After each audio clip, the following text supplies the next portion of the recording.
Bom dia pessoal, Luiz Fernando, eu vou falar um pouquinho para vocês sobre o mercado de data center no Brasil, um estudo que nós desenvolvemos para o Data Center Dynamics.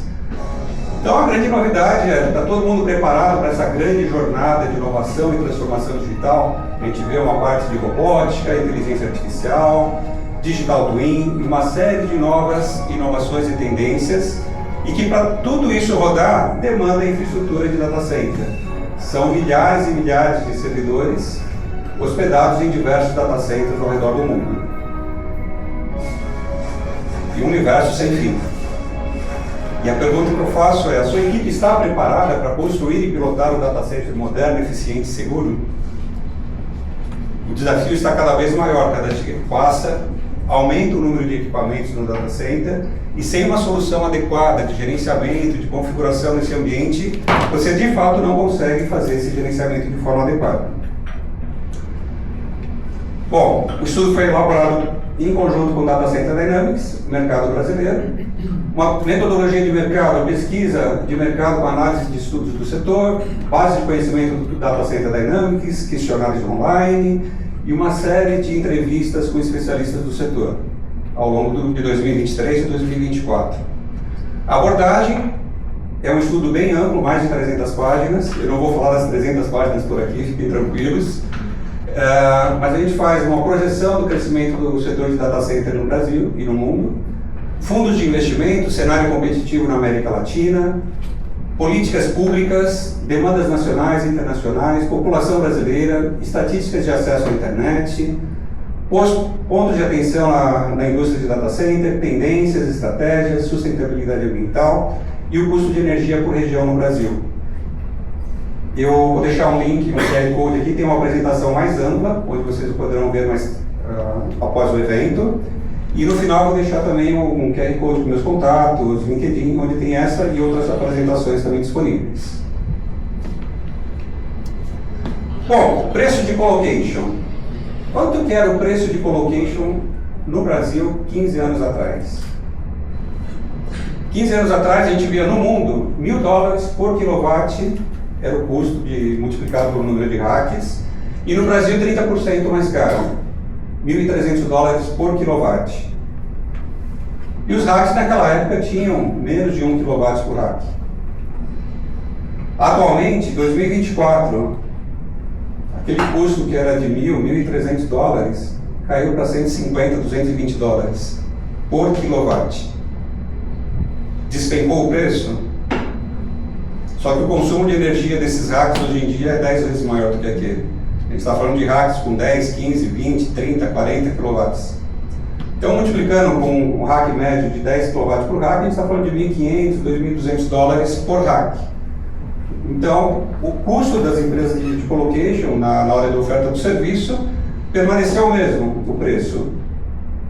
Mas o custo para ele prover esses 10, 15 kW de energia aumentou muito. Então, a margem de lucro dele, se a gente considerar o gasto com energia elétrica, gasto com climatização, despencou, porque a margem de lucro está cada vez menor. Outro cenário que a gente tem identificado é repatriação de dados. Muitas empresas que foram para o ambiente de cloud tradicional, aquela aposta na economia digital em larga escala, por questões de conformidade regulatória, redução de custos, segurança, LGPD e a soberania tecnológica, muitos deles estão repatriando os dados para a própria empresa. Quando a gente fala de repatriando, o mercado privado é baixo, não vai tirar tudo da nuvem. Tá? Eles estão tirando cerca de 10, 5, 15%, está tirando as informações. Mas quando a gente começa a ver uma Microsoft, por exemplo, que alugava milhares de racks em diversos data centers de colocation aqui no Brasil, investindo na construção de novos data centers ao redor do mundo, inclusive no Brasil, a gente começa a refletir, né? Porque quando você faz um colocation, você vende, isso é como se fosse uma loja no shopping, você vendeu a loja, paga um aluguel 10, 15 mil por mês, mas quem aluga a loja está esperando vender 100, 200 mil, com um lucro muito maior do que o espaço que você está providenciando. Só que no caso, quando as empresas começam a trazer para o data center próprio, é como se estivesse montando uma loja própria. Né? Então você vê, muitas vezes, até no próprio shopping, quando teve a crise do Covid, um monte de lojas fecharam. Né? E com tudo isso, fomentando o mercado de data center, a gente vê um crescimento estimado, uma projeção, desde 2023 de 2,8 bilhões de dólares do mercado de colocation de data center, chegando a 4,43 bilhões de dólares em 2028. Isso é uma iniciativa, um estudo junto do Gartner, DCD, Ariston, mais ou menos nessa faixa de valor. Tem um outro estudo da Model Intelligence que ele coloca o valor um pouquinho abaixo. Mesmo assim, é uma curva de crescimento muito elevada. E se tem um mercado amplo crescendo, o mercado de construção de data center na América do Sul também está crescendo. Então a gente vê cifras de investimento de 4,8 bilhões de dólares em 2024 até 8,10 bilhões de dólares lá em 2030. E o Brasil está ali, 1,78, 1,98 até 3,35 bilhões de dólares de investimento na construção de data centers. O estudo é bem amplo, ele faz a segmentação por diversos países também. Divisão por tipo de investimento, no break, ar-condicionado, diversas tecnologias. E a gente pode estar olhando. E isso tem atraído fundos de investimentos. Fundos de investimentos tradicionais, Brookfield, Stonepeak, Digital Grid, todos esses fundos, eles investiam em infraestrutura básica, como utilities de energia, de água, portos, aeroportos, rodovias. Esse é o perfil de investimento deles. E atualmente eles têm investido no mercado de data center. Então são trilhões de dólares em aquisições de data centers, grandes companhias de data centers, uma compra a outra, investe em outra, revende, fusões de data center e esses fundos por trás. Porque eles começaram a ver o data center, a infraestrutura de data center, como um patamar crítico para o crescimento digital do país. Tá? Então, um dos pontos que eles acabam avaliando muito intensamente é a sustentabilidade ambiental. E o Brasil é um dos mais atrativos, porque a nossa energia é a mais limpa do mundo. A gente vê a parte hidrelétrica, solar, eólica, nós temos um vasto país, bastante terra para a construção de data center e bastante energia disponível também. E quando a gente fala de sustentabilidade empresarial, ela não é um custo sem valor agregado. Ela atrai tanto clientes quanto investidores. Investidores por quê? Então a gente fala de um data center que é eficiente, ele tem as melhores práticas de eficiência energética, ele vai consumir menos energia. Consumindo menos energia, a margem de lucro dele é maior do que o do concorrente que não tem a mesma prática. Então, quando a gente investe, não é só politicamente correto, ecologicamente correto. Não, tem uma questão financeira pesada por trás desse investimento. Então as empresas têm buscado certificação de data center, existem várias relacionadas à eficiência energética, ISO 14001, gestão ambiental, ISO 5001, eficiência energética, carbono neutro, LEED, eficiência energética, SEDA, é a certificação do Data Center Dynamics, também focada em eficiência energética. Mesmo que você não obtenha a certificação, passar por um processo de certificação de sustentabilidade vai revelar para a sua empresa quais são as melhores práticas e oportunidades que vocês têm para buscar uma eficiência operacional melhor. Tá? E com isso vocês conseguem ter uma boa redução de custos. POE chegou ao limite com climatização tradicional por ar-condicionado. Então a gente vê que lá no início, 2015, 2007, tinha uma iniciativa, uma preocupação com o consumo de energia. Começaram novas tecnologias, free cooling, novas formas de climatização, e com isso você conseguiu reduzir drasticamente o consumo de energia dedicado à climatização do data center. Mas aqui nos últimos anos, o que a gente percebe? Estabilizou. Ele não vai cair mais do que isso.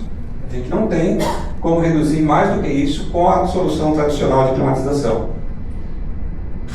Aqui uma pesquisa de densidade dos hacks, densidade energética.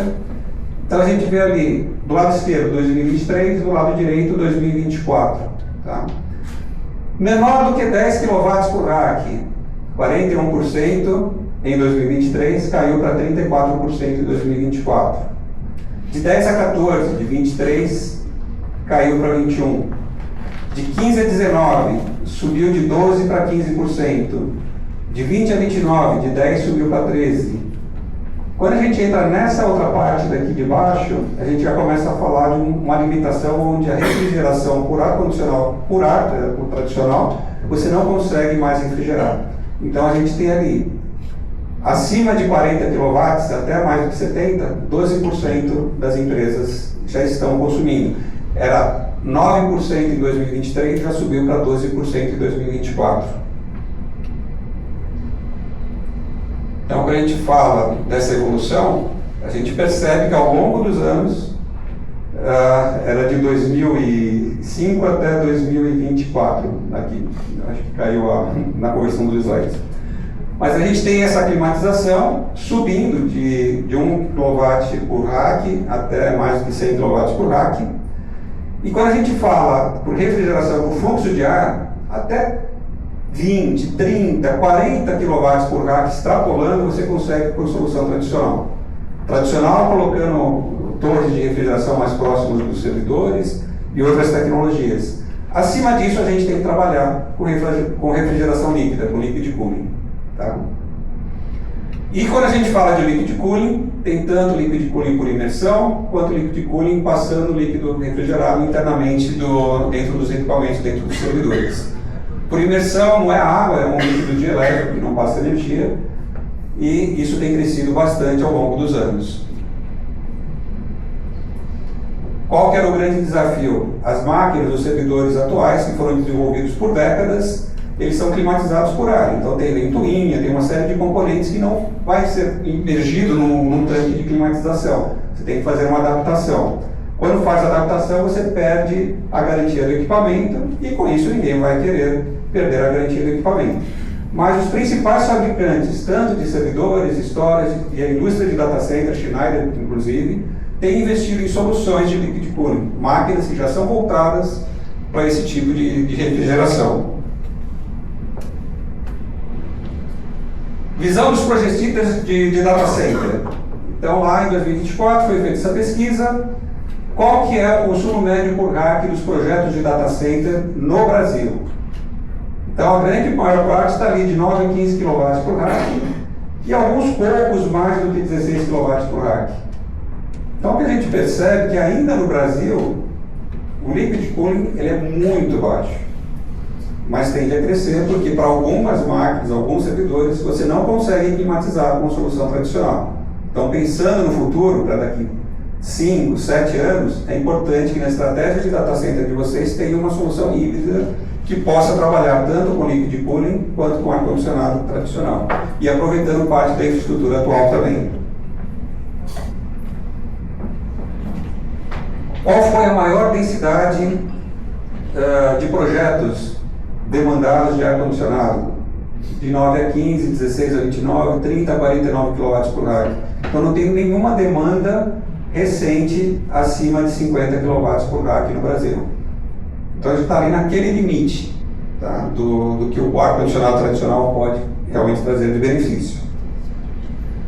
Outro fator que tem acontecido é a expansão do ciclo de vida dos equipamentos hospedados no data center. Antigamente, 2015, aqui a Zuparinho, de 1 a 2 anos é o ciclo de vida de troca de equipamentos, 37% até 3 anos. O que acontecia antigamente? As máquinas subiam o poder de processamento delas muito rápido, 3 anos acabava a garantia do equipamento, não tinha contingência, você jogava a máquina fora e colocava uma máquina nova. E por outras questões, mesmo licenciamento de software. Você pega um banco de dados Oracle, mais de 100 mil reais por processador. Se você coloca um processador mais novo e mais eficiente, com a mesma licença você vai conseguir atender uma demanda muito maior de processamento de banco de dados. Com o passar dos anos, 2019, 2020, o que a gente teve? Teve a crise do Covid, problemas de falta de peças, de componentes, busca por sustentabilidade, e as empresas começaram a manter no data center os equipamentos por um período de tempo bem maior, chegando a mais de 5 anos de utilização. Microsoft, Facebook, Meta, Amazon, todos eles já estão trabalhando com acima de 5 anos. Por quê? Porque a tua dependência não está mais em cima do hardware. Se o teu hardware falhar, você tem um outro lado de contingência, o ambiente de cloud, o ambiente de microserviço, todo o gerenciamento de APIs na API Economy, você não tem uma perda, uma parada em função da perda de um equipamento. Então, se o equipamento está funcionando, está atendendo, ele vai permanecer no seu data center por um tempo maior. E com isso, o liquid cooling tende a ser ainda um pouquinho mais adiado. Outro fator interessante é que o contrato de data center com os grandes provedores, chegam a Microsoft, Facebook, Amazon, olha, eu quero colocar no seu data center em torno de 1000 racks. Todo mundo abre o olho brilhando, só que ele coloca o preço lá para baixo. Ele vai te pressionar para baixo para que você consiga fechar o negócio com eles. E com esse tipo de recurso de informação você consegue, tá bom, eu vou abaixar o preço, mas você vai me garantir um contrato por pelo menos 5 anos. Porque não faz sentido ele trocar aquela máquina de um provedor para outro em menos de 5 anos. Sendo que eles querem fazer contratos de 1, 2 anos. Então você imagina esses mega data centers, hyperscalers que estão sendo construídos, você ocupa lá 1000 racks lá para um determinado cliente, depois de 1 ano e meio, 2, ele tira todos aqueles equipamentos e você fica com todo aquele espaço vazio. Novos cabos submarinos, Brasil, Europa e Estados Unidos. Então a gente tem esse mapa interativo, nesse site vocês conseguem ver o mapa atualizado de todos os cabos submarinos ao redor do mundo. Até 2021, a nossa comunicação com a Europa é 0,02 terabits por segundo. Em 2021, com ela Link, subiu para 72 terabits por segundo. Agora a Firmina, também do Google, 2024, ampliando a conexão. E o que a gente percebe a nível de Brasil? Onde chegam esses cabos submarinos? Fortaleza. Nosso principal ponto de contato da América Latina com a Europa é Fortaleza. E isso tem atraído a atenção para a construção de novos data centers naquela região, justamente para atrair o mercado internacional de data center. O momento geopolítico que a gente está passando é terrível. Você vê conflitos, Ucrânia, por exemplo. Onde estão os dados dos data centers que estavam na Ucrânia? Quantas empresas perderam tudo? Então, por questões até de soberania nacional, eles têm feito a replicação dos data centers ao redor do mundo, em diversos continentes. Se você for ver uma Microsoft, onde é o data center da Microsoft? Nos Estados Unidos? Não, tem no mundo todo. Amazon, a mesma coisa. E o que aconteceu na semana passada? 2 cabos submarinos no Mar Báltico foram cortados, suspeitas de ataque russo. Ele tem um mini submarino pequenininho que vai junto com os grandes navios da frota deles, chega perto de onde tem a região do cabo submarino, mergulha sem ninguém perceber e corta os cabos. Então tem uma ameaça também de guerra cibernética. E se a gente for tentar mesmo com redes de satélites, elas não conseguem dar o mesmo desempenho, a mesma performance de uma fibra ótica. Então é um ponto de atenção muito interessante, que eles têm vigiado também a questão dos cabos de fibra ótica. Não é apenas a malha marinha, nós temos também a parte submarina, temos a malha terrestre, investindo drasticamente na ampliação da nossa rede de fibras. Forte está aqui no Sudeste. O Nordeste ainda está muito fraco, no Norte do país. Mas existe uma série de investimentos para a ampliação dessa rede, principalmente para viabilizar 5G, Edge Computing, Internet das Coisas e uma série de novos projetos. Análise competitiva da América Latina. Aqui tem um estudo que mostra ao redor do mundo o custo por dólar por watt, né, de construção de data center. Então é de 6 a 14,30 dólares por watt. Brasil, São Paulo, 10 dólares por watt.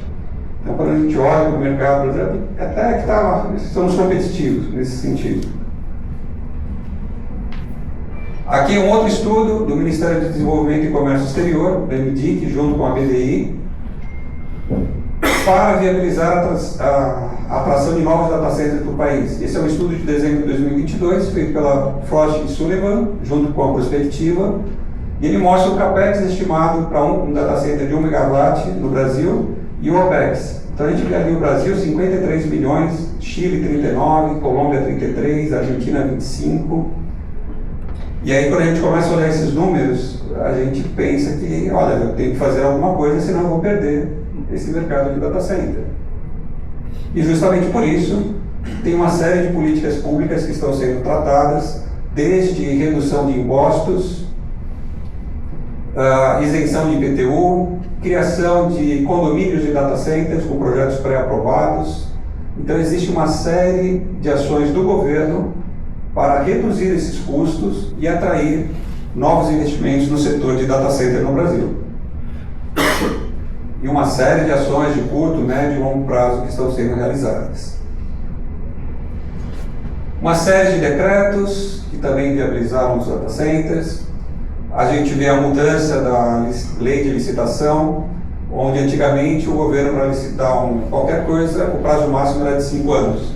Imagina o governo licitar uma solução de cloud ou de colocation de data center por 5 anos. É inviável, porque você tem que fazer uma licitação a cada 3 anos, correndo o risco de mudar de data center ou de provedor.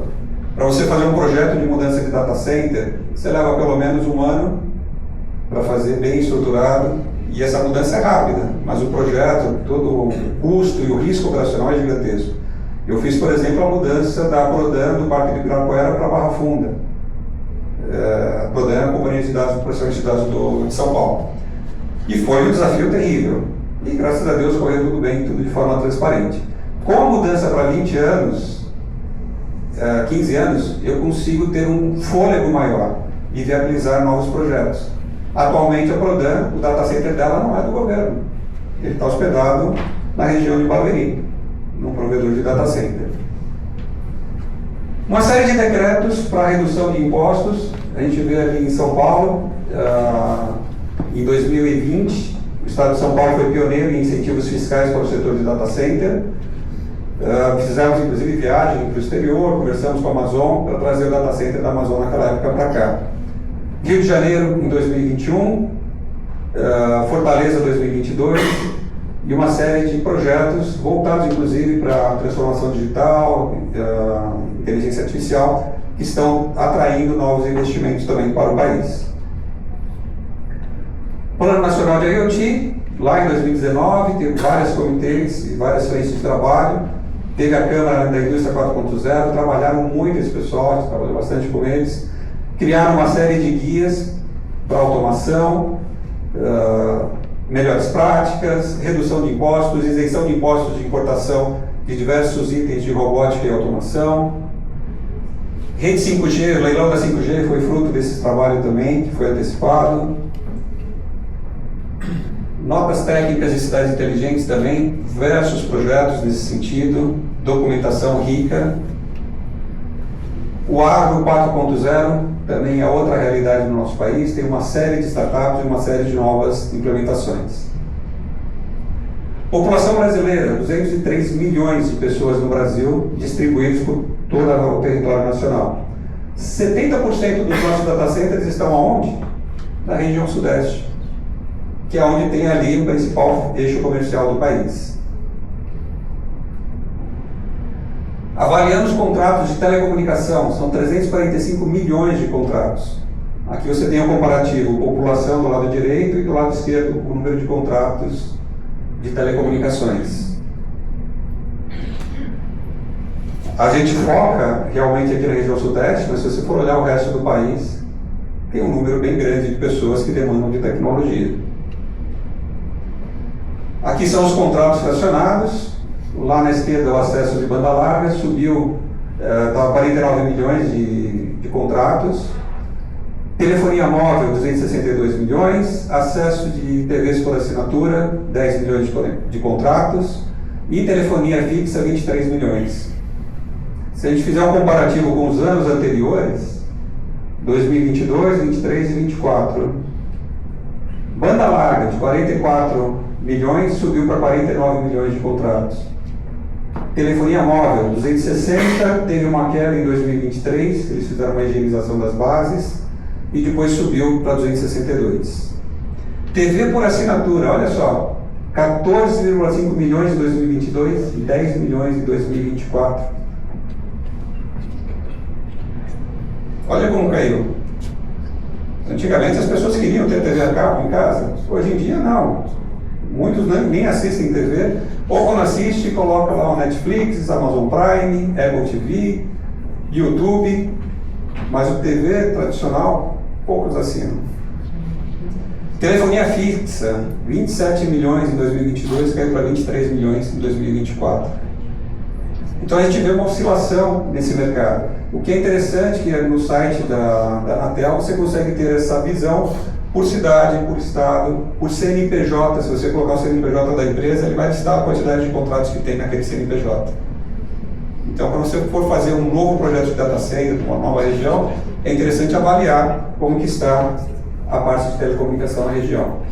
159 milhões de pessoas com acesso à internet em 2024. 2022 eram 149 milhões com acesso. Aumentou 10 milhões de pessoas em 2 anos. Utilizando os mais diversos equipamentos. Na liderança da telefonia celular, o uso de computador com acesso à internet tem caído ao longo dos anos. Televisão com Smart TV, aqui em rosinha, tem crescido o número de acesso. Parte de videogames continua baixa, mas é um mercado significativo também, e outros tipos de dispositivos. Ainda assim, temos 29 milhões de pessoas sem acesso à internet, um grande potencial de crescimento. Em 2022, eram 36 milhões de pessoas sem acesso à internet. Em 2 anos, 7 milhões de pessoas que antes não tinham acesso, passaram a ter acesso também. 60 milhões de domicílios com acesso à internet no Brasil. E o importante é a gente prestar atenção nisso, né? Uma série de dados. Look at this.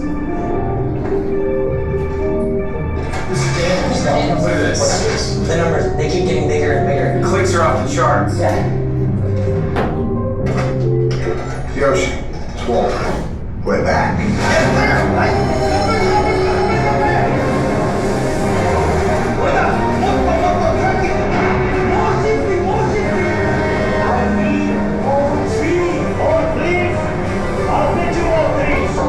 Take a look at Woodwall. Everything about Woodwall right now.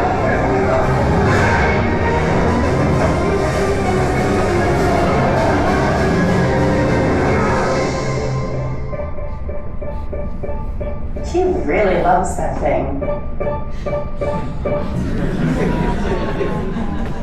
Gente, mais importante que os dados é como você coleta, interpreta e age. Tem uma série de informações no estudo, cada um vai avaliar de uma forma. Isso me lembra um estudo que foi feito anos atrás, uma indústria de calçado queria construir uma nova fábrica de calçados e mandou um time de consultores para fazer uma análise de um determinado cenário e verificaram lá se aquele mercado realmente estaria em expansão. Chegando lá, os 2 consultores constataram a mesma coisa. Ninguém usava sapato naquela região. Um deles falou, cancela os projetos, não vale a pena que ninguém usa calçado ainda. E o outro pegou e falou, olha, triplique o número de produção de indústrias aqui na região, porque ninguém usa sapatos ainda, tem muita gente com o pé machucado, e eu acredito que o mercado aqui está a pleno vapor e tem um mercado a ser explorado. Então cada um olha para esses números com uma visão diferente. Alguns mais otimistas, outros de forma mais pessimistas, e o mais importante é a gente juntar todos esses dados para que a gente tenha uma fotografia adequada desse ambiente, na hora de planejar e investir na nossa infraestrutura de data center. Pessoal, gostaria de agradecer para vocês, foi só uma curta visão do estudo, ele é muito mais amplo. Aqui tem meu contato no LinkedIn, tem uma outra palestra mais ampla dessa daqui disponível lá também no YouTube, no LinkedIn. E fico à disposição, tem meu e-mail, meu telefone de contato. É só o pessoal copiar o caminho.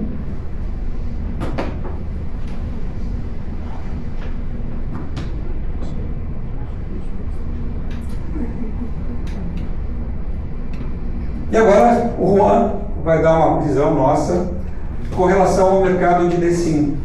de infraestrutura de data center. Sem gerenciamento, sem uma boa infraestrutura, você não consegue chegar a lugar nenhum. Juan, muito obrigado. Muito interessante.